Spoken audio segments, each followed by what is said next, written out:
Ẹ kú dédé àsìkò yìí ní gbogbo ibi tí ẹ ti ń gbọ́ mi nílé lóko tàbí lẹ́yìn odi. A kú ìsinmi èní. Ẹ jẹ́ kí a gbàdúrà. Bàbá wa àti Ọlọ́run wa, a dúpẹ́ fún àánú àti oore ọ̀fẹ́ tí a rí gbà ó. A dúpẹ́ fún ojú rere àti àánú yín o. A dúpẹ́ nítorí ẹ kò fìgbà kan fi wá sílẹ̀ o.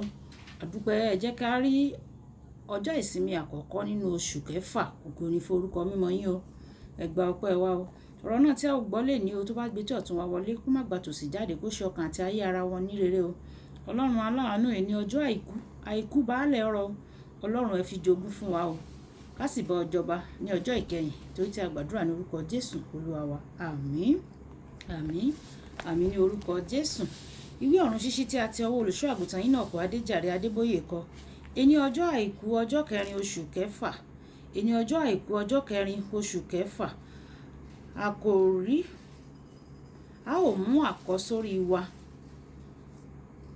nínú ìwé Éfésù orí ìkẹta ẹsẹ̀ ogún.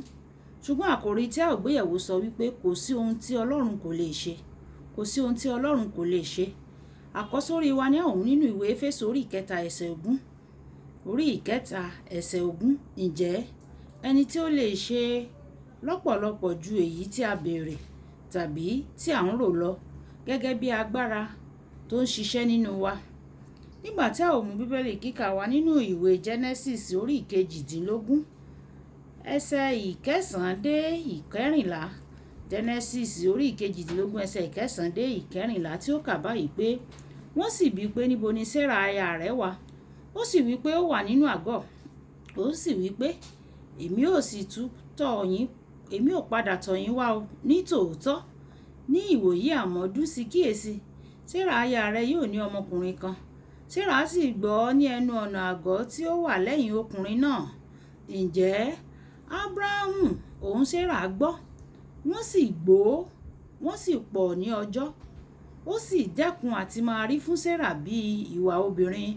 Nítorí náà Sárà rẹ́rìn nínú ara rẹ̀ wípé lẹ́yìn ìgbà tí mo di ògbólógbòó tán, èmi ò wá ti ní ayọ̀, tí Olúwa mi sì di ògbólógbòó pẹ̀lú mi. Olúwa sì wí fún Ábúráhámù pé nítorí kí ni Sárà ṣe ń rẹ́rìn wípé èmi ò wá bímọ ní tòótọ́ ẹni tí ó ti gbó tán. Ohun kan á ṣòro fún Ọlọ́run. Ní àkókò tí a dá, èmi ò padà tọ̀ ọ́ wá o. Ní ìwòyí àmọ́dún, Sárà yóò ní ọmọkùnrin kan. Kí Olúwa kí ó bùkún kíkà àti gbígbọ́ ọ̀rọ̀ rẹ̀ wáyé. Ẹ jẹ́ ká tẹ́tí bẹ̀lẹ̀ jẹ́ láti gbọ́ ohun tí olùṣọ́ àgùntàn Enoch Adeboye ní fún wa ní èní ọjọ́ àìkú. Nínú ìwé àwọn ọba kejì orí ìkẹfà ẹsẹ̀ ìkíní dé ìkeje. Àwọn ọmọ wòlíì Èlíṣà nínú Olúwa béèrè fún àyè láti lọ sí Jọ́dánì lọ kọ́ ibi tó tóbi ju ibi tí wọ́n wà lọ. Tí wọ́n sì gbé nítorí ibi tí wọ́n ń gbé kéré, nítorí ibi tí wọ́n ń gbé kò gbà wọ́n mọ́. Bí wọ́n ṣe ń gé igi sílẹ̀, ọ̀kan nínú orí àáké wọn bọ́ sínú odò. Ó sì wọlẹ̀. Ó dàbí pé kò sí ọ̀nà láti mú un jáde mọ́ o. Àfi ìgbà tí wọ́n tó fi ti Ọlọ́run ṣe o. Èlíṣà dìde, ó gé igi tẹ́ẹ́rẹ́, ó sì jù ú sí odò. Tí ó bá ní ìmọ̀ sáyẹ́ǹsì, tí ìwọ bá ní ìmọ̀ sáyẹ́ǹsì díẹ̀, wàá mọ̀ pé igi máa ń léfò ni o. Ṣùgbọ́n èyí ni ìfàmì òróró yàn. Nítorí náà bó ṣe dé inú odò, ó wọlẹ̀. Nígbà tí ó kan orí àáké náà, ó da òróró náà sórí rẹ̀. Irin tó wọlẹ̀ sì léfò padà sókè odò. Gbogbo eléyìí ṣẹlẹ̀ nítorí pé Olúwa pẹ̀lú wọn ni o.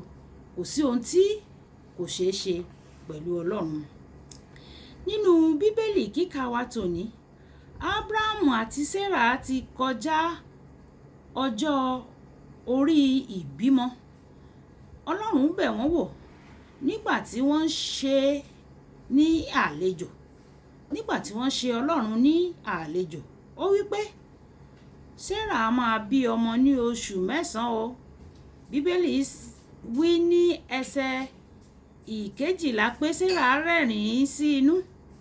Èmi náà n ó bá rẹ́rìn nítorí pé obìnrin ẹni ọdún 90 kò yẹ kó lè bímọ. Jù bẹ́ẹ̀ lọ, ṣé Sarah àti ọkọ rẹ̀ sì lè súnmọ́ ara wọn ní ọjọ́ orí wọn?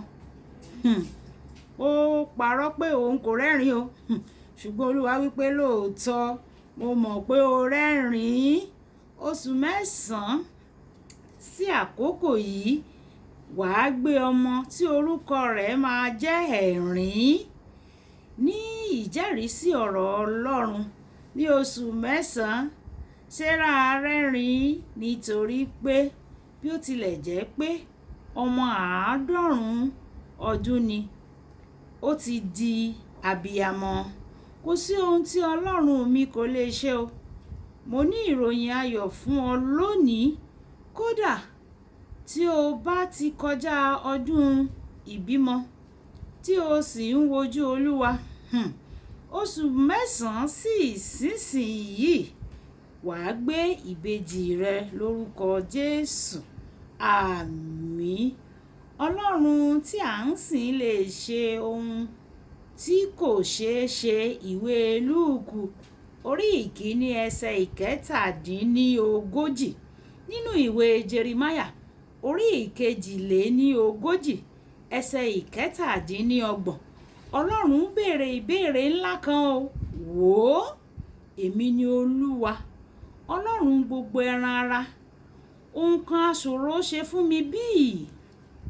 Orin Dáfídì orí 62 ẹsẹ̀ 11 wípé Ọlọ́run ti sọ̀rọ̀ lẹ́ẹ̀kan, lẹ́rẹ̀méjì ni mo gbọ́ o. Èyí pé tí Ọlọ́run ní agbára, Ọlọ́run ni ó ní gbogbo agbára. Lọ sọ fún ohun tí o fẹ́ kí ó ṣe fún ọ. Kókó àdúrà: sọ fún Ọlọ́run ohun tí o fẹ́ kó lo agbára rẹ̀ fún ọ. Kì í dùn kó pọ̀, ṣókí lọbẹ̀ oge.